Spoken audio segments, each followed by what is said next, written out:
ফলতায় কাটমানির টাকা ফেরালো নেতারা, ভাইরাল ভিডিওয়। ফলতার দেবীপুর অঞ্চলে আবাস যোজনার কাটমানির টাকা ফেরাতে দেখা গেল এক ভাইরাল ভিডিওয়। ফলতায় টাকা ফেরানো শুরু করলো তৃণমূলের কাটমানি খাওয়া নেতারা। ফলতা বিধানসভার দেবীপুর অঞ্চলের তৃণমূল অঞ্চল 1 গ্রাম সদস্যা রিম্পা মণ্ডলের স্বামী জাহাঙ্গীর ঘনিষ্ঠ সৌমিত্র মণ্ডলের বিরুদ্ধে ও তার 2 শাকরেটদের বিরুদ্ধে আবাস যোজনার কাটমানি নেওয়ার অভিযোগ উঠেছিল। পালাবদলের পর সে এখনো ফেরার।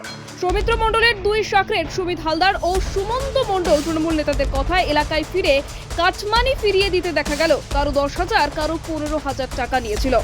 এর আগে দেখেছিলাম ফলতার বেসলিং 1 নম্বর অঞ্চলের উপপ্রধান চন্দ্রমণি মণ্ডল দরবারের স্বামী তরুণ মণ্ডল টাকা ফিরিয়ে দিয়েছিল। এবার দেবীপুর অঞ্চলের আবাস যোজনার কাটমানির টাকা ফিরে পেয়ে খুশি এলাকার মানুষ। দক্ষিণ 24 পরগনা থেকে গোপাল সিলের রিপোর্ট, ডিএন নিউজ। ঘরের জন্য সে ঘর ঢুকেছিল, মোটামুটি আমি আর কাঁদন টাকার জন্য গিয়েছিল।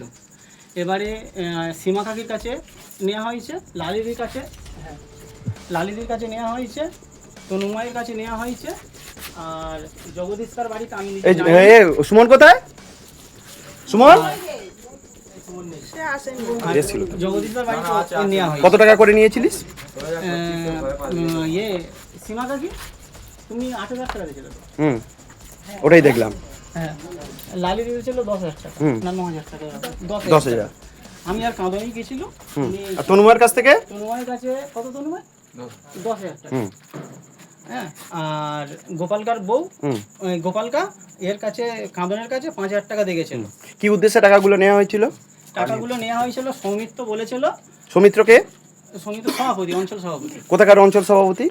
দেবীপুরের অঞ্চল সভাপতি। টাইটেল কি? মণ্ডল, সৌমিত্র মণ্ডল। হ্যাঁ, দেবীপুর পঞ্চায়েত, দেবীপুর গ্রাম পঞ্চায়েত। ওকে, সভাপতি। তার বলাতে তোরা গেছিলিস? তার বলাতেই আমরা। ঠিক আছে, এবারে তো গ্রামের লোকজন এসছে, এরা টাকা ফেরতের জন্য। এবার কি করবি তোরা? আচ্ছা, এটা কি শুধু এই প্রথমবার না এর আগের বারের গুলো?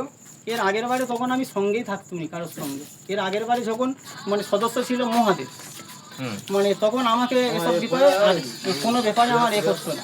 দেবীপুর গ্রামের বাসিন্দা তনুময় দাস, তো আমার কাছ থেকে ঘরের জন্য 10,000 টাকা নিয়েছিল, আমি সেটা বুঝে পেয়েছি। কে কে? সুমিত হালদার আর সুমন্ত মণ্ডল। তুই কোন গ্রাম পঞ্চায়েতের অধিবাসী? দেবীপুর গ্রাম পঞ্চায়েতের অধিবাসী। ওকে। আমি 9,500 টাকা আমার কাছ থেকে নিয়েছিল। আজকে পেয়ে যাচ্ছি। মানে দেবীপুর গ্রামবাসী আমি। ঠিক। আজকে দেবীপুর অঞ্চলে টাকা ফেরত হলো। যারা বাড়ির টাকা নিয়েছিল 1,20,000 টাকার মধ্যে টাকা পয়সা নিয়েছিল, তারা আজকে টাকা রিটার্ন করলেন। এখানে হচ্ছে সৌমিত্র মণ্ডল, যিনি হচ্ছে তৃণমূলের অঞ্চল সভাপতি ছিলেন। ওনার স্ত্রীর নাম রিম্পা মণ্ডল, যিনি দেবীপুর অঞ্চলের গ্রাম সদস্য। তার 2 সাবগ্রেড রয়েছে, একজনের নাম সুমিত হালদার আর একটা সুমন্ত মণ্ডল।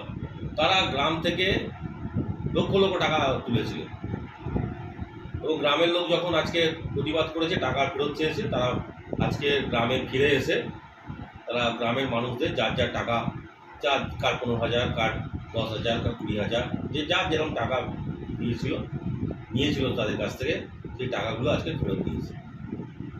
এবং গ্রামের শুধু এই দেবীপুর অঞ্চল নয়, ফলতায় বিভিন্ন অঞ্চলে এইরকমভাবে টাকা তোলা হয়েছে।